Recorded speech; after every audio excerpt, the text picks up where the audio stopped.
Chris Mc Nulty in the house at the MUCHO AMOR Lifestyle Podcast, representing Candelaria Paris, who have been awarded multiple times as one of the best bars in the world. And Chris, I came in prepared with a couple of questions for you, which will help our listeners to understand how a bar on that high level works. Maybe you can introduce you in a nutshell. How did you end up at such a high-end bar? So I got a really weird beginning in coming into like bar work. I worked in a bar for the last almost 19 years. The whole time I studied though. So I was at university twice. I got 2 different degrees in biomedical science and in forensic chemistry. So this kind of meant when I finished university, I basically start working in a lab very briefly, and then I start working as a bar manager straight after that. Within 2 years, I worked for a really big company in Scotland. And then within 2 years of that, I'm running 4 or 5 different venues at once. Then after that, I do some other stuff for people. I'm running operations for different venues and stuff. So it was only really when I was about maybe 29, 30, I started working like really seriously on cocktails. Right. So at that point, I kind of stepped back. I got to work in London with the guys at Three Sheets. And then I'm in Paris now for the last 3.5 years. How did you end up in Paris? Why did you choose Paris? I went to a lot. I went to a lot of places when I finished at Three Sheets. I just kind of like Three Sheets was, we had 2 venues and they kind of downsized to 1, and then they were looking to do other things, restaurants, that kind of stuff, which was going super successfully actually. Now they've got 2 new restaurants called Top Cuvée, massive wine business as well. I basically went to tons of different places. I was in like Copenhagen, Berlin, Oslo, Paris, Barcelona, just meeting people to see kind of what the vibe was and what was happening. And I got really lucky at Candelaria. The bar manager had just put in her notice, maybe a couple of weeks before. So they were like, "Oh, we actually need a bar manager. We'd fucking love to have you." You basically blank canvas. You can do whatever you think the bar needs to like get us going. So that was like really attractive for me. Also, 2 of my oldest friends live in Paris. They've lived here for 12 and 14 years. And they both separately just had a baby at the same time as I was coming here. So I was like, oh, that's cool. I'm going to go see them. You know, cool. Very cool. It was cool. Yeah, let us quickly talk a bit about the concept of Candelaria. I mean, it's authentic Mexican food, like upfront, and then you have like agave-based spirits. And yeah, I mean, agave spirits, so won me on that. You basically, the bar is completely hidden in the back. Most people have no idea there's a cocktail bar here. Right. You basically come in, the taqueria is super small, like what's it, eight seats at the counter, and 1 big table for 6 people. It's super small. The kitchen, everything's in the one place. We sell normally 4 different tacos, a couple of different sides, super authentic Mexico City style canteen. Like it's meant to be very specifically like being in Mexico City. It is, and I've been many times in Mexico, as you know, a couple of times a year. Mm-hmm. I have been to you guys, and it's really top notch. If you want a really authentic Mexican tacos, it's the place to be. Definitely. Yeah, I think in Paris, and super amazing that they started it like 11 years ago, and we're like, do you know what the city needs? Tacos. I think that helped a lot. Actually, that is a really good starting point. Then you come to the back, and we've got a fairly normal sized cocktail bar. I wouldn't say it's massive, but it's not small either. Yeah. Maybe what we at now? 3, 4, 5, 6. So we get 10 tables now, which is cool. Way up from before COVID, we only had 6. Right. So we up to 10 tables now, which is nice. It means we change a bit of the arrangement of the bar, and we kind of managed to add a few extra places here and there, which has been super good for us. Obviously still same as like normal, it's a fun place. People can come, stand up, fuck about. Like actually, if you come, you're probably gonna have to stand up at some point. Right. The chance of you getting a seat is like minimal. Right. But yeah, the focus on the bar is always on mostly cocktails. We then move into, let's say, agave spirits now. Yeah. Before we were looking more at kind of Latin American spirits, but actually sourcing like quality pisco and unusual rum has become kind of difficult in France. It's more kind of like big brands. Rum's okay, but pisco, cachaça, stuff like that's become kind of difficult. One of my favorites. So yeah, exactly. So now we're focusing way more on just mezcal. I think we have about 70 or 80 different bottles. Wow. But we just change the list all the time. So we constantly rotating through like, that one's not really selling, or maybe that bottle doesn't taste as good or whatever. So we just buy like bottles and seeing how they sell, which is cool as well, because it means when people come, they get a different experience. Nice, nice. So do you guys have any deals with brands, or how do you decide which products you're taking in? Like, especially mezcal and pisco, they're a bit of a niche products. I mean, it's getting more and more awareness, but how do you decide which kind of products do you take in? How do you know the quality of it? Yeah, so basically we only have one deal in the bar. We have a solitary drinks deal. It's with Pernod Ricard, and it's only for, it's a volume based deal. Right. There's no like other ties to say, oh, we need to use this product in this thing, or this in this drink, or whatever. It's just here's the volume, you need to hit it to get these targets back. Right. Which is super cool. I never worked like that before. I think it's a very French thing. I spoke to a few other people, and they have the same kind of deal. Right. It's just like people just make a deal on volume. I was like, okay, cool. Seems weird, but fine. Yeah. But there's a few things like that are a bit weird in France. So everything we have in the back bar, we try as a team and decide. It's not, we don't have people coming in and just saying, oh, here, do you want to stock this? Here, you need to put this in the back bar. Here. We only stock things that we all collectively or majoritively like, right. Which is cool. Right. We got a lot of flexibility from the owners. They're happy for us to stock whatever, as long as, it's nothing extravagant. So the bar is in the heart of Paris, right? Yeah, right in the central, in the third arrondissement. So imagine the first arrondissement's very luxury shops, 5-star hotels, that kind of thing. The second is more getting on to like a bit kind of businessy, a lot of like offices and stuff, a little bit more shopping. Third arrondissement's where you're starting to really get a lot of people living. It's always been like the kind of like the cultural fashion, kind of that kind of area in Paris. And as you get down to the bottom of the third and into the fourth, you start to hit like the kind of the gay district and all that. So it's a really cool, fun, it's a really fun area. It's not really stuffy. You've got a lot of creatives, a lot of that kind of people in the area. And actually a lot of people that live in this area aren't French. Right. Which is cool. So, it's probably one of the highest areas for non-French people. Right. And your team, how many are you, and what nationality? We are just now 8 people. We've just taken on an apprentice, which has been cool. It's nice for everyone to have a bit more. I feel for the younger guys, it's been good for them because they're actually getting a chance to teach someone and like learn how to have that like kind of skill set. Whereas you think normally you're a manager and you don't learn how to train anyone until you're a manager. Yeah. So it's been kind of nice for them to have someone who basically has zero skills and kind of work with them and do that. But so I'm Scottish. We split, so we're 4 girls, 4 guys. Nice. The first guy is French, but he actually lived more of his adult life not in France. So he speaks like English perfectly, bit of Spanish, stuff like that. So super cool, nice difference. The next guy's Mexican. He's a solo Mexicano. He's half Spanish, half Mexican, but he's lived here for pretty much the same time as me, actually. He's worked in Candelaria and he's lived in France for the same time. Nice. He cool, actually, because he started off in the taqueria.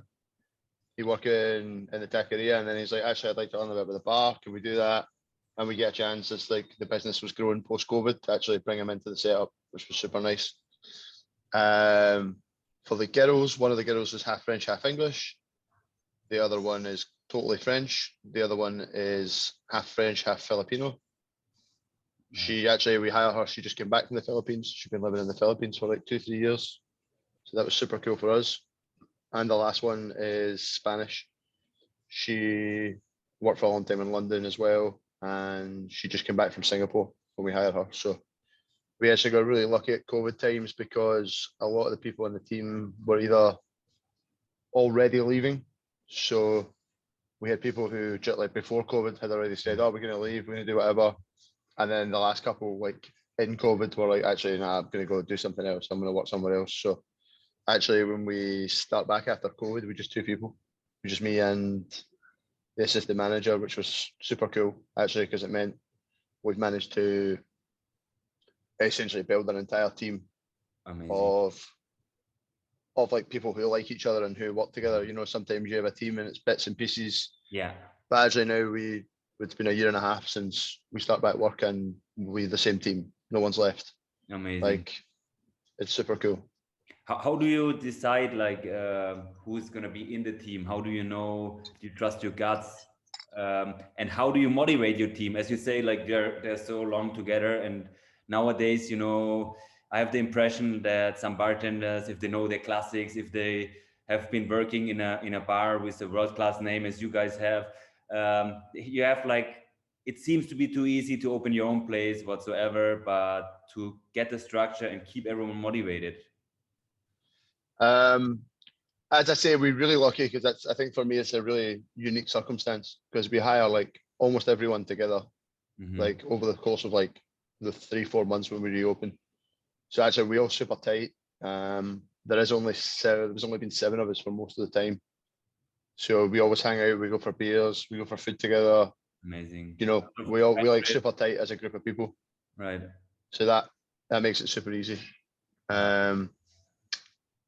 As for motivating people, I don't know. I think like working conditions are pretty good in France in general. We're super good here actually. We only work 4 days a week. It's 4 long shifts. We still work in like 42 hours, 44 hours a week, but it's only 4 days. So you still got time to like live your life, do whatever you want. We're super lucky as well. We obviously have a lot of like international travel, stuff like that on the back of the bar. So that's cool for the guys. We got, you know, there's a lot of opportunities to go places and be places. But yeah, just hiring people, I kind of, as I said before, like I work in a lot of like big bars and big restaurants and stuff. And I reckon I must have hired upwards of like 200-300 people in my life. Oh. You know, like it was my job at one point was just to hire people. So it's just kind of like, we go like very, very well on like, we never really posted a job advert the whole time I've been here. We just ask people, right? Are you happy in your job? Like, do you want to come talk to us? What's happening in your life? Like, how is your life? Are you happy? Is there anything we could do? Can we make it better? You know, so that kind of works for me. And actually, almost everyone who works here now came to me or came to one of the guys and was like, "Oh, are you guys hiring?" I kind of like, I just feel like a change. You guys seem like a really nice team. You're always having fun. You're always in the bars together. You know, actually, is there any, like, can we have a chat or whatever? It doesn't always work out. I mean, sometimes we have chats with people and what they want and what we need don't line up. But that's kind of on the whole was like first step is always us going to people or people coming to us. Right. Then after that, we do like just a 1-day trial, just or a couple of days, whatever the person wants to do, really. It's all paid. So it's like, if you want to come work for a week, see if you like it, you know, we're going to pay you for a week. It's no stress. Like, you can let me know. At that point, they obviously work with the whole team. So the whole team can feedback. I thought they were really cool. I really liked them. Maybe I'm not sure about this. Yeah. Whatever. So it gives us like it gives everyone a good base and a good like feeling about it. Very cool. We're also lucky that we're super good at like bringing people up through the team. as well. So the two managers we have just now both started as bartenders. Mhm. The head bartender started as a like everyone starts as a bartender, and everyone does everything. Like you do 4 shifts a week, 2 on the floor, 2 on the bar. It's easy. It's a really unique circumstance. It's kind of difficult to explain.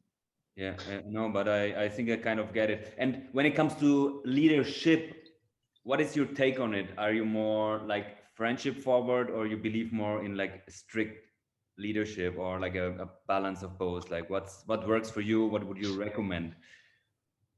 I think for me, what I always find with leadership is I also lucky I played a lot of sport when I was younger, like to a really pretty high level. I played like European Cups and stuff. So I used to that, like being around that kind of like leadership and stuff. Yeah. But yeah, I think just you need to set your expectations. I think too often people in a bar don't exactly explain what it is they want. So they just expect things to happen, and then they're annoyed when it doesn't.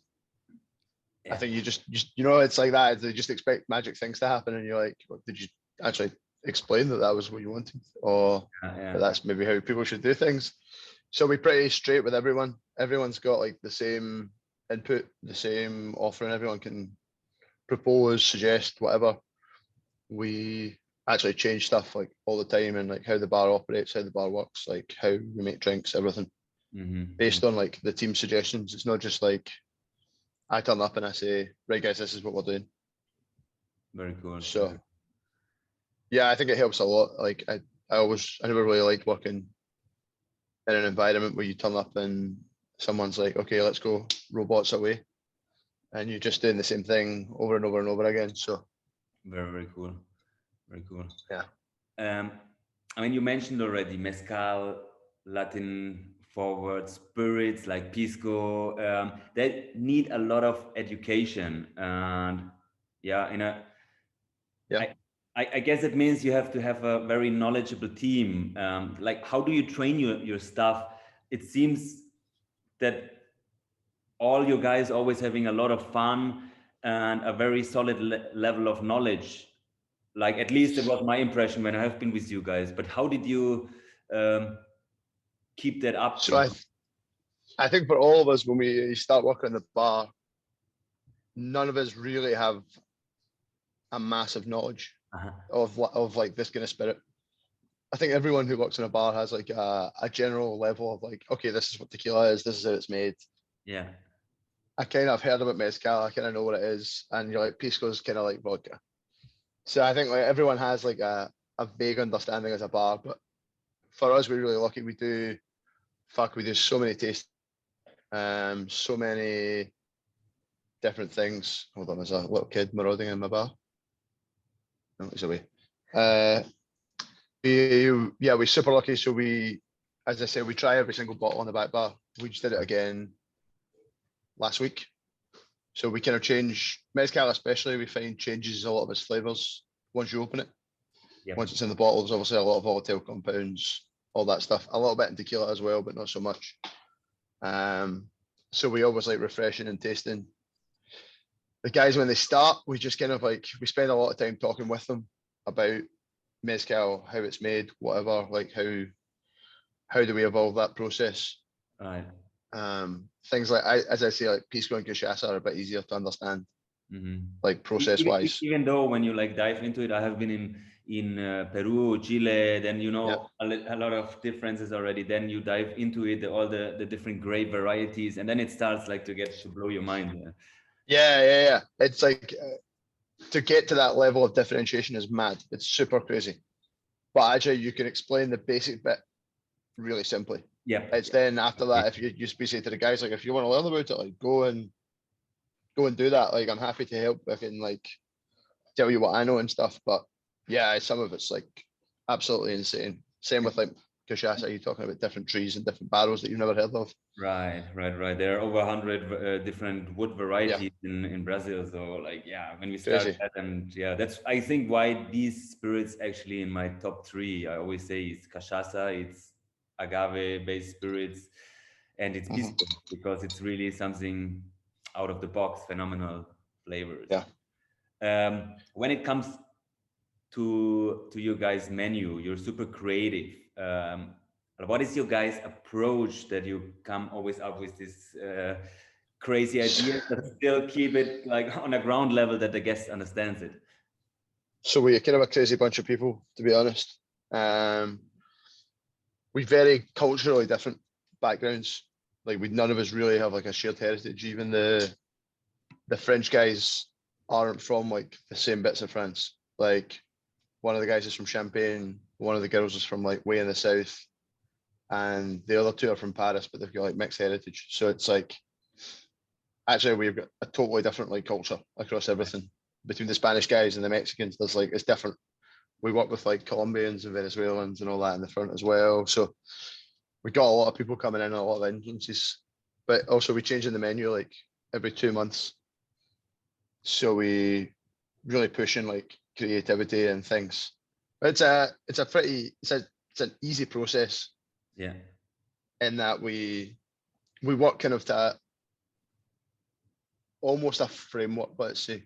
So let's say half the drinks on the menu we change, but we change for like almost exactly the same style of drink.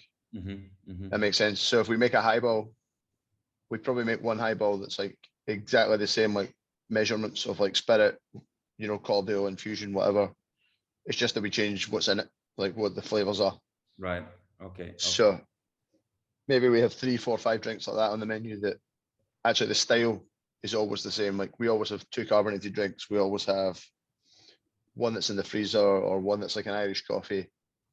And then, so those are always like kind of set in stone for the style. It's hard to make like a carbonated drink that isn't like a carbonated drink, you know?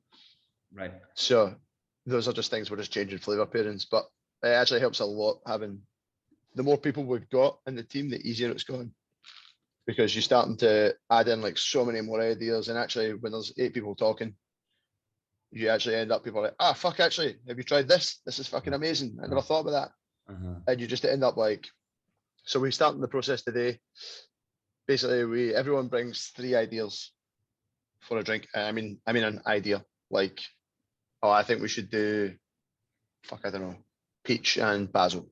Right. Fine, amazing. Do you know, like, it doesn't have to be that, but it's, yeah. Or I think it'd be really cool if we did this kind of flavor combination or whatever. So we cut it then from like 21 ideas to normally like 14. And then we'll try next week. Everyone will bring like a first draft of the drink. Like we'll all try things like during the week while people are making like recipes, cordials, whatever. And then usually by the time we get to the first tasting next week, everyone will have tried the drink. And maybe we're just like talking about tweaks and balance and, let's see, I'm not sure, maybe.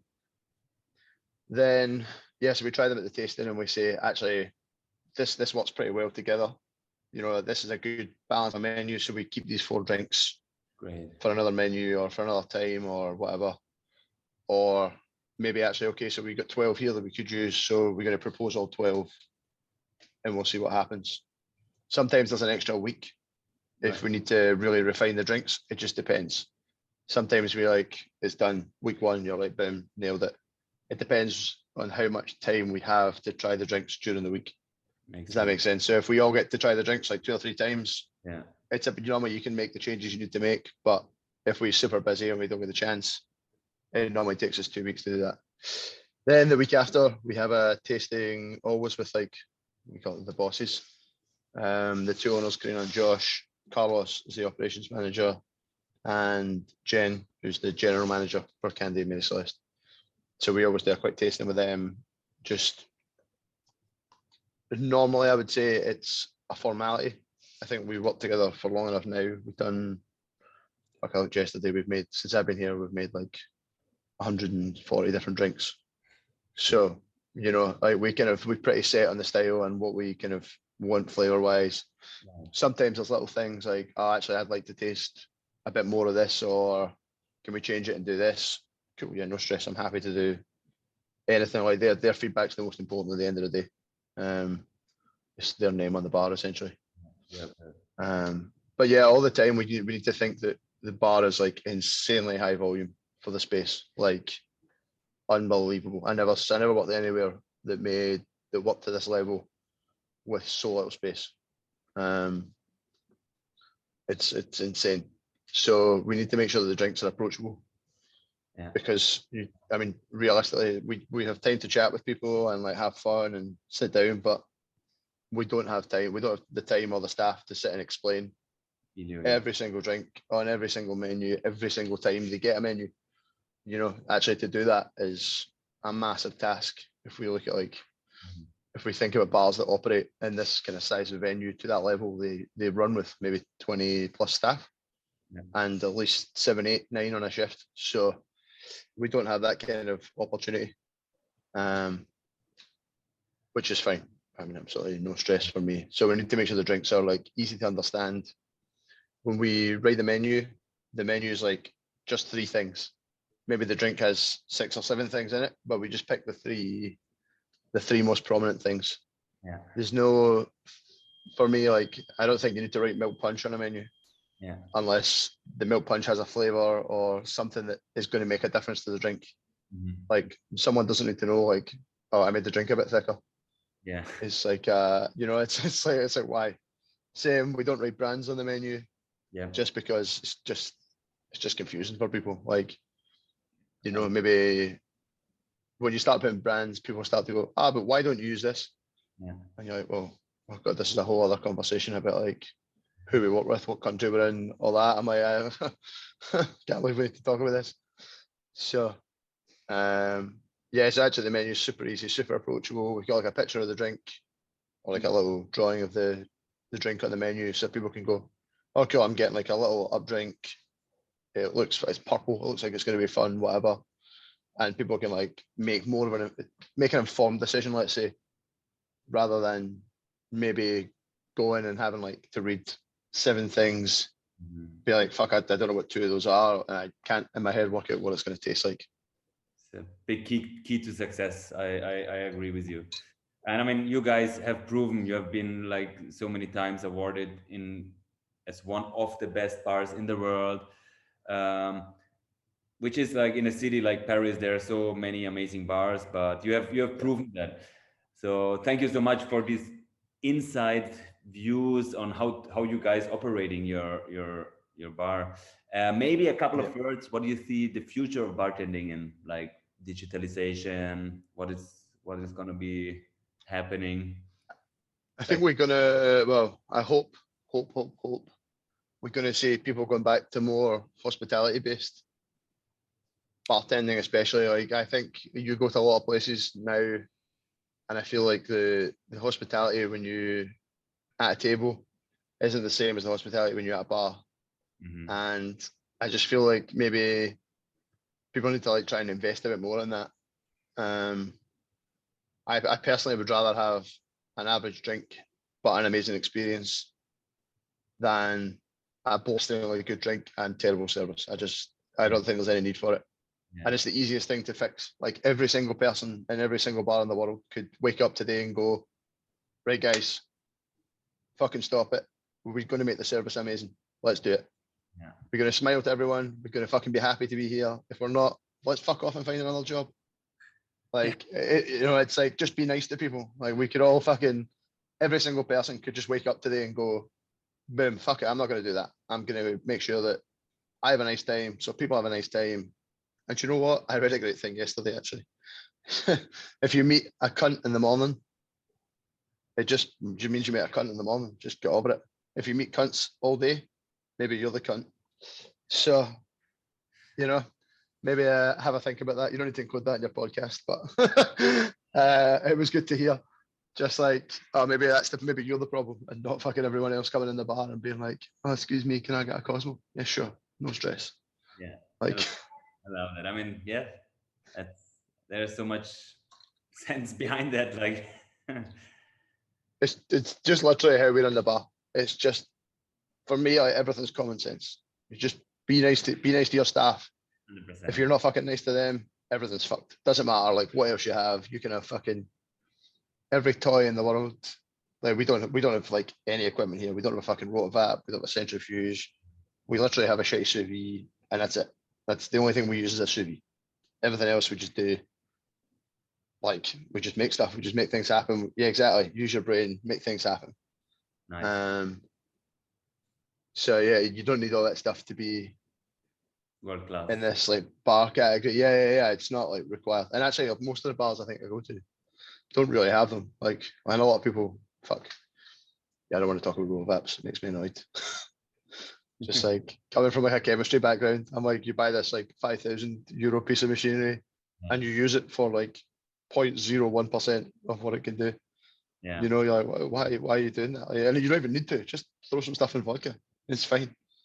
I totally agree with you on that point. I mean, yeah, if you have the money and you want to play around, but it's always better, as you said, like the hospitality part, use your brain. This is much more hard love energy what you give into the drink, and that's what the essence of hospitality is about. What we always. It's the whole point. It's the reason to work in a bar. It's not to be like, working like the fifth best bar in the world or whatever. You're never going to be the fifth best bar in the world if your hospitality isn't like the first best in the world. Like that's, you need to be at that level where your hospitality is so amazing. I love that. That everything else will come with it. No, very, very, very true. And thank you so much for taking your precious time. I know you guys gonna be busy. You're busy. So as more, I hope that some of the listeners, they will keep some of the advices, compare their in-house styles, maybe refine it. It's everyone has his own style, but in the end, we can learn from each other, and that's why it's super important to have guys like you here in the show and share this massive knowledge level, you know. So thank you so much for being with us. No worries. If anyone's got any questions or wants to chat to me more, they can just slide into the old DMs on Instagram. Perfect. It's no stress. We always tell us where can we find you. What's the handle, Instagram handle? Oh fuck, it's impossible. It's at Chris Mc Nulty, but I'll send it to you. Bar, so happy days, brother. No worries. Thanks, mate. It's lovely to see you. Lovely to see you as always, and keep mate. Good work, brother. Thanks, mate. I'll see you soon. Have a good one. Ciao.